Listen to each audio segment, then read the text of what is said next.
Hello, good morning. Jaime Paterno de Laza. Um, the reason why I videotape my house today, not just to show my living room, newly soon to be renovated or finished.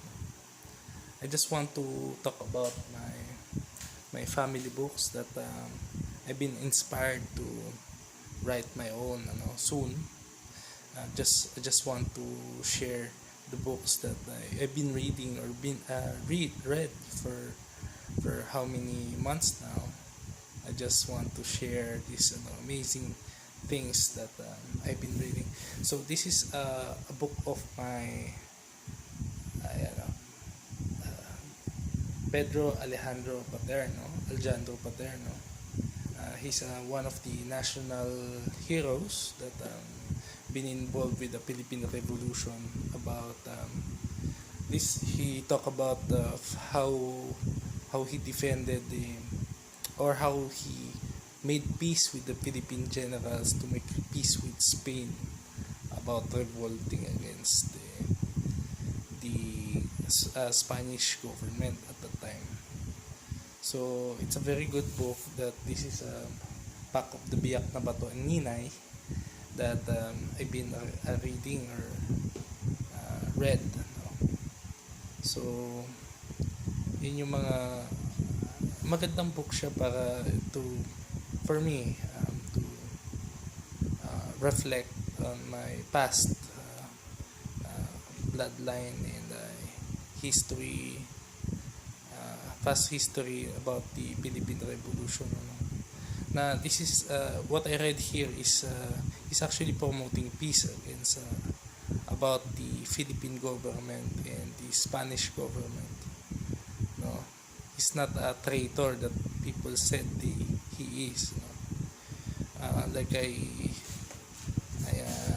read in the other articles about my great grandfather. He's a traitor that he's one of he negotiated the selling of the Philippines from Spanish government to the American government. No? But what I read in the book that he wrote is it's about what you call this, reuniting with Spain in a peaceful manner, create terms and agreements for a more peaceful government, ideal government. No? So yun yung about do sa book niya. And I've read many books nowadays. This is my autobiography of my it's more on related, no? My grand uncle talaga. He's one of the CEO of 7-Eleven Philippines, and he did many things about different banks, like ATB. It's more of a corporate work that he did, and he became a politician in the early 90s. No, he became one of a Philippine senator. No, so this is what I wrote on my terms by Vicente Tirona Paterno. So this is one of my books. I can't relate so much about banking and corporate because I'm only a teacher of martial art, and aside from that, I'm doing my own business here in Cainta, a little bit of food business because I love food. No? I love to eat a lot, and I enjoy good food. No? This is the first time that I've been cooking. So I just want to show you my works here. This is one of my kitchen. I made a little bit of lasagna noodles that I really enjoyed, and I've been eating quite a while. So okay, aside from that, this is my book that I really inspired. No?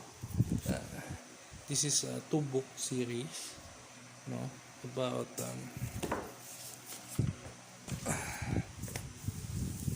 wait, this is a book about this is by their deeds. the Paternos of the Spanish era.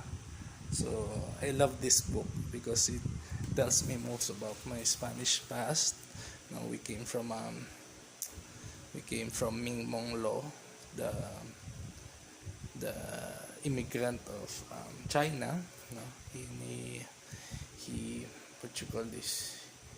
He married a Filipina here and become what you call this Sanglay mestizo.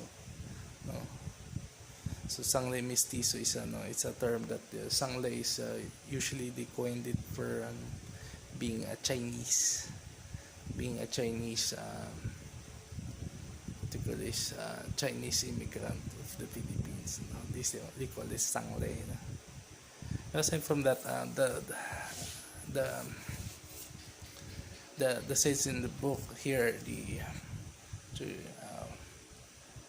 written by my aunt Jean Paterno, who recently passed away because of the coronavirus, you know, and her husband. So, what I've inspired about this book is that it's about family records about the Spanish time. That it's about our inheritance of our legacy that they built for so long. That I've been it's greatly preserved in the National Archives. You know. They have created this book because of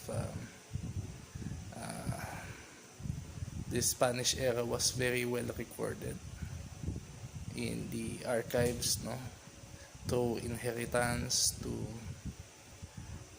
origins, to baptismal certificates, to achievement, everything from a public record or public accounts, no. It says in the book that we are part of the early royalties of Manila. No? This was they said that one of his son, Ming Mong Lo, married a Filipino woman. You know? She was very, you know, she was a native here in the Philippines, that they could trace her roots back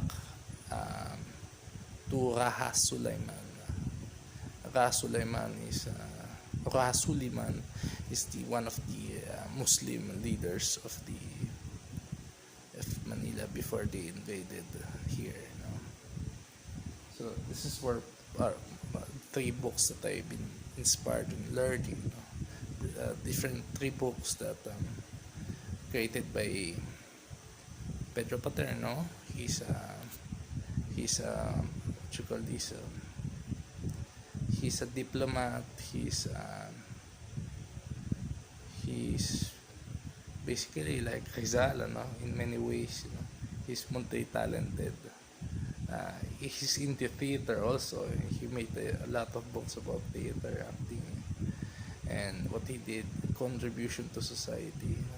Aside from that, you can search it in the internet quite well. Actually, I have one of his book. It has many. It's originally written in the Spanish language, you know. And when the Americans came here, he translated that into English and Tagalog. It was a first novel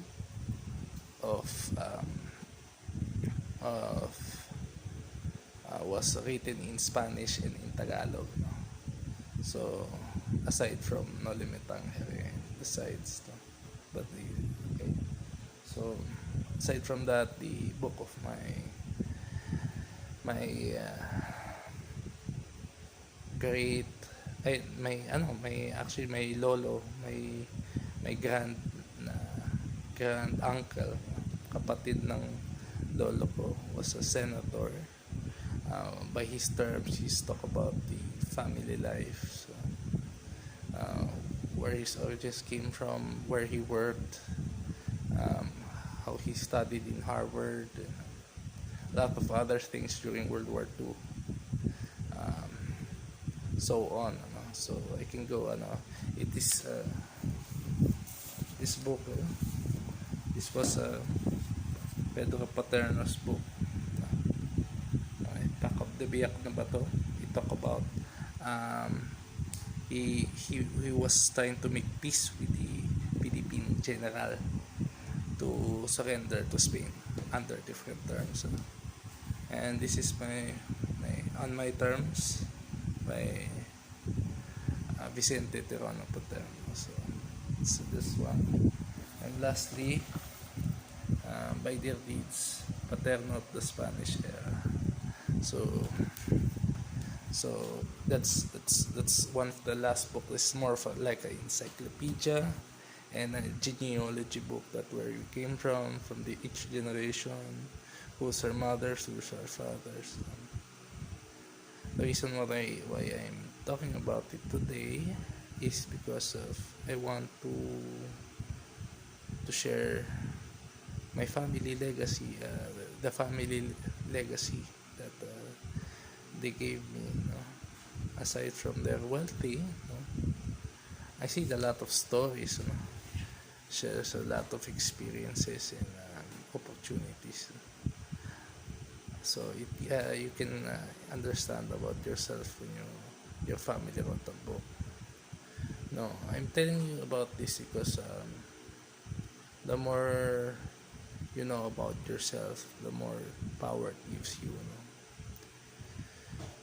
So, and the fact that I want to make a book for myself, not a self-centered book about myself, but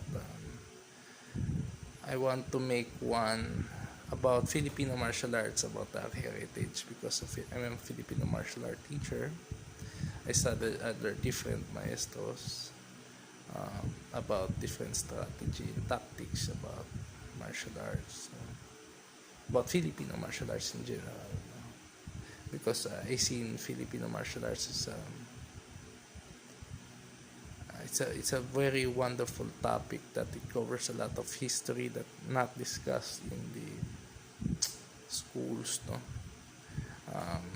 How we fought Spain, how we how we been conquered in Spain and by Spain, and adopted a lot of their war tactics, by the use of the blade, thrusting and slashing, and this is still used in many law enforcement today, and even the Marines, they use that in the jungle. They fight with knives, blades, spears, how to control opponents by means of restraints, dirty tactics. That's what I want to tackle, because I've been inspired by these family books, that I think I can do it. I just need time and motivation and some resources that I can do to make this book happen. Because I know for a fact that this is my bloodline of greatness. A lot of people nowadays I've been talking about themselves more a lot. But this is what I'm gonna write in this book is more on, not about myself, but about the Filipino martial arts, our culture.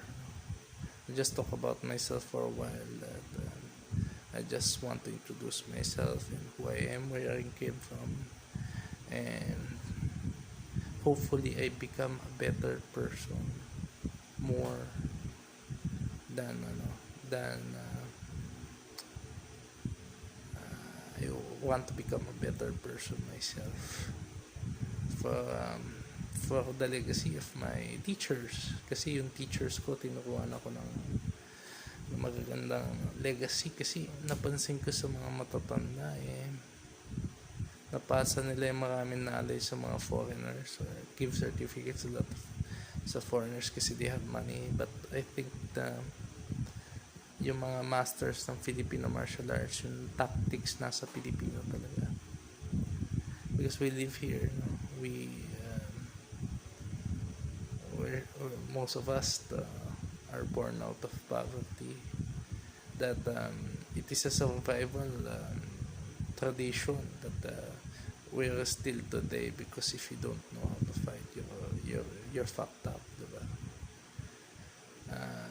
It's a masculine society that especially now in our government, mater matibay. So martial arts has been an inspiration to become a better person, not to use brutal force against innocence, but um, it's about using force in a strategic way, in a logical way, that I think it,